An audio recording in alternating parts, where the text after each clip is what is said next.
औज़ुबिल्लाहिमिनश्शैतानिर्रजीम बिस्मिल्लाहिर्रहमानिर्रहीम। मेरा नाम है आमिर और इजी फॉरेक्स ट्रेडिंग्स की तरफ से मैं आपके लिए लेकर आऊँ फॉरेक्स इन उर्दू, मीन फॉरेक्स का उर्दू में कोर्स। इस सेक्शन में हम जो है फॉरेक्स का एक नहायत ही आम एस्पेक्ट को डिस्कस करेंगे which is basically advance level of forex, यानी कि फॉरेक्स की एडवांस लेवल की वो चीज़ है। लेकिन किसी भी काम को अच्छा करने के लिए उसकी बेसिक्स, उसका इंटरमीडिएट लेवल और उसका एडवांस लेवल, इन तमाम लेवल पे अबूर का हासिल होना नहायत ही ज़रूरी है। तो हम इस चीज़ में एक एडवांस लेवल का जो एक चीज़ है, एडवांस लेवल की एक जो टिप है, हम उसको डिस्कस करेंगे और हम ये जानने की कोशिश करेंगे कि अच्छी फॉरेक्स में उसका क्या अमल दखल है। तो हम अपने इस वीडियो ट्यूटोरियल के जो टॉपिक है उसकी तरफ चलते हैं और आया देख लेते हैं कि हमारा इस वीडियो में टॉपिक क्या है। इस वीडियो ट्यूटोरियल में हमारा टॉपिक है एवरेज डेली रेंज और एवरेज ट्रू रेंज।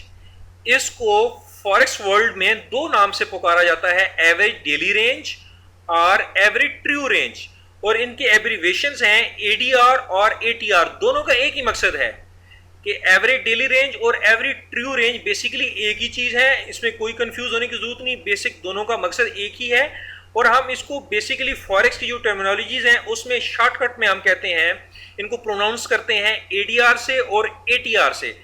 हम इस वीडियो में ये जानने की कोशिश करेंगे कि एडीआर या फिर जिसको एटीआर भी कहा जाता है कि इसका मकसद क्या है और इसको अच्छी फॉरेक्स में कैसे यूज किया जाता है। तो हम अपने टॉपिक की तरफ चलते हैं। एडीआर और एटीआर, व्हाट इज एडीआर और एटीआर। हम अपने पूरे इस टॉपिक में, पूरे सेक्शन में हम इसको एडीआर से प्रोनाउंस करेंगे, ठीक है, for the sake of our examples, ठीक है, एडीआर करेंगे। अच्छा, अभी हम पहले ये जान लेते हैं कि एडीआर बेसिकली होती क्या है, ठीक है। Let's suppose we have a pair euro USD, हमारे पास एक यूरो यूएसडी पेयर है। अच्छा, एडीआर बेसिकली क्या होती है? Movement of high to low in terms of pipe in a day. Mean कि जो है एक पाइप जो है, एक जो पेयर है, वो एक दिन में कितना हाई गया है और कितना लो गया है, वो उसकी डेली की मूवमेंट होती है।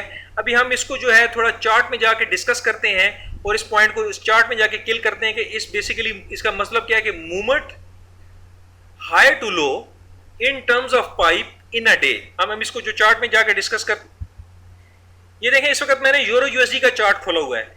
ये जो एक बॉक्स नजर आपको आ रहा है, रेड कलर के बॉक्स, ये बेसिकली एक दिन की ट्रेडिंग को शो करते हैं। हम जो अपना लास्ट डे है उसको हम अभी डिस्कस करते हैं। ये जो डे है, ठीक है, इसमें देखें हमारी मार्केट जो है वो यहां से स्टार्ट हुई, यहां से ओपन हुई, ठीक है, और इस जगह पे आके क्लोज हुई। इस वक्त हमारी करंट प्राइस है, ठीक है। लेकिन इसी दिन में हमारी मार्केट इतनी हाई गई है, इस जहां पे मैं एरो होवर कर रहा हूं, यहां पे इस जगह इतनी हाई गई है और इतनी लो गई है, ठीक है। ये बेसिकली इसका हाई पॉइंट है और ये बेसिकली इसका इसी डे में, इसी पॉलिटिकल डे में इसका लो पॉइंट है, ठीक है। अब मैं इसको थोड़ा मार्क कर लेता हूं। ये हाई ऑफ द डे है, ठीक हो गया, और ये देखें ये लो ऑफ द डे है, ठीक है। ये हाई ऑफ द डे हो गया और ये लो ऑफ द डे होगा। अभी एक पेयर की जो एक दिन की जो मूवमेंट है वो इस तरह जो है, इस तरह डिस्क्राइब की जाती है।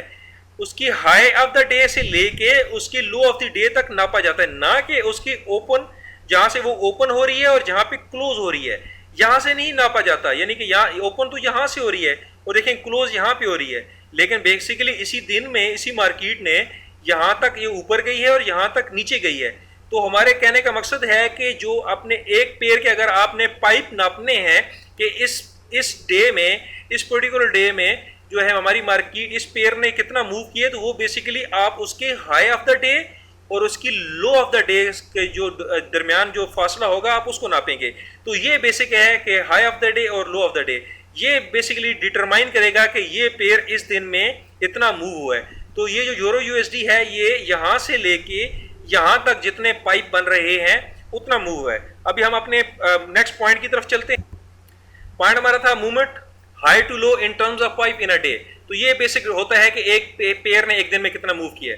हम सपोज करते हैं कि यूरो यूएसडी जो है वो मंडे वाले दिन 115 पाइप उसने मूव किया, ट्यूसडे वाले दिन 105 पाइप मूव किया, वेडनेसडे को 100 पाइप, थर्सडे को 80 पाइप और फ्राइडे को 120 पाइप उसने मूव किया।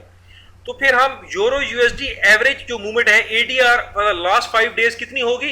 104। किस तरह?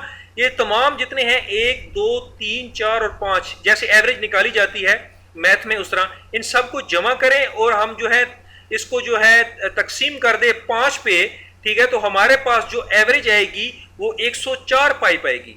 ठीक है, तो इस वक्त हमारे तो फिर इसका एडीआर का क्या मकसद हो गया इसका, तो क्या होगी एडीआर बेसिकली कि लास्ट 5 डेज में हमारा पेयर जो है वो तकरीबन 104 पाइप की एवरेज से यूरो यूएसडी जो है वो मूव कर रहा है। तो फिर यूरो यूएसडी की एडीआर क्या होगी 104 पाइप होगी। मीन के पिछले 5 दिनों में यूरो यूएसडी जो एडीआर है वो 104 पाइप चल रही है। पिछले 5 दिनों में यूरो यूएसडी जो है वो 104 पाइप एवरेज के साथ चल रहा है। तो ये बेसिक होता है एडीआर। एडीआर को कैसे डिटरमाइन किया जाता है, अगर आप 7 दिन की जानना चाहते हैं तो 7 दिन के उस पेयर के पाइप को इकट्ठा करें और 7 से तकसीम कर दें, तो जो आपके पास एवरेज जो रेशो आएगी, जो एवरेज आपके पास आएगी वो बेसिकली एडीआर उस पेयर के एडीआर को रिप्रेजेंट करेगी। इस वीडियो में इतना ही। नेक्स्ट वीडियो में हम ये जानेंगे कि एडीआर जो है उसका क्या रोल है फॉरेक्स में और हम इसको किस तरह पॉजिटिवली यूटिलाइज कर सकते हैं अपनी अच्छी फॉरेक्स करने के लिए। स्टे ट्यून, मुझे यूट्यूब के चैनल पे सब्सक्राइब कीजिए, डेली मोशन के चैनल पे फॉलो कीजिए, फेसबुक का जो पेज है इजी फॉरेक्स ट्रेडिंग्स के नाम से उसको लाइक कीजिए। फॉरेक्स रिलेटेड मेरी जितनी भी एक्टिविटीज हैं उनके साथ इन टच रहिए। अपना, अपने दोस्त अहबाब का, अपनी फैमिलीज का ख्याल रखिएगा। अल्लाह हाफिज।